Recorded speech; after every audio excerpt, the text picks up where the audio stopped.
What's up guys? So I came back from my holiday from Bali and I tried to deadlift and it was absolute shite. Even 140, 150 moved like garbage, and so I got really sad.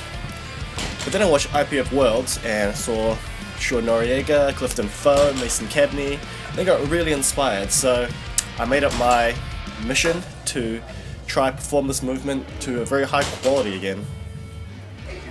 So I've been playing around with different grips, different stance widths, and different ways of initiating the pull. So let's start with the grip. I've been playing with hook grip for about 2 months now, and I'm really liking it. For me, it makes the pull feel much more efficient, and that's what I like about it. The only downside for me is that I can't do multiple reps with it because it just hurts too much. So what I do is I do the first rep hook grip, or as many reps as I can do without it hurting too much, and then I switch to mixed grip. I really don't like pulling with straps because it changes the way it feels to initiate the pull for me, which is why I prefer doing it mixed grip. I actually haven't decided what grip I want to use on comp day. I guess it's a benefit of training both, but I haven't really committed to either, so I guess I'm going to keep going with what I'm doing right now and see how it feels once the weights get heavier, and see if that changes my decision. In terms of the stance width, I played around with a bit more wider stance, so got a bit inspired by Sean Noriega. I moved it to about max width, and I just found that I didn't have the hip mobility to do that.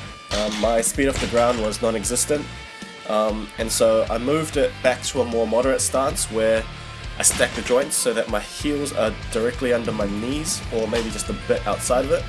So I felt that with this moderate stance I could get that pop off the ground again. So in regards with initiation, I played around with emphasizing different muscle groups when initiating the pull. First I played around with pushing with the quads, and that was not that good because I found that the weight got pushed to the front of the foot too much, and I would be too forward, and my hip flexors would get loaded, and my posterior wasn't being used, so that was bad.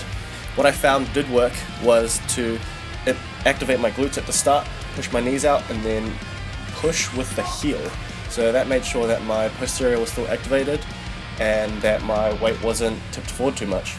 Some people also like to load the hamstrings and treat it more as a pull with the legs. I played around with that too, and I didn't really like it. So that's not for me. After initiating the correct muscles, I like to drive like 100% off the ground. Some people like to teach slower acceleration where you accelerate into the movement, and I don't really like that because for me personally, I find that it results in the wrong muscle groups being loaded. So if I'm activating the muscles that I want to at 70% off the ground and the bar isn't moving, my body thinks, oh, we need to get more muscles involved to, generate more power. So it ends up loading my hip flexors, which I don't want loaded, and things start to hurt. So a quick recap of the technique that I'm using at the moment. Brace, pull the slack out, load the glutes, knees out, push through the heel. So hopefully this leads to a big pull at Nationals. We shall see as the weeks go by and the weights get heavier. Thanks for tuning in guys. If you have any questions or comments, please leave them in the comment section below and I'll get back to you. Like, subscribe, I'll see you guys in the next video. Yo, no shirt, cause I freaking won!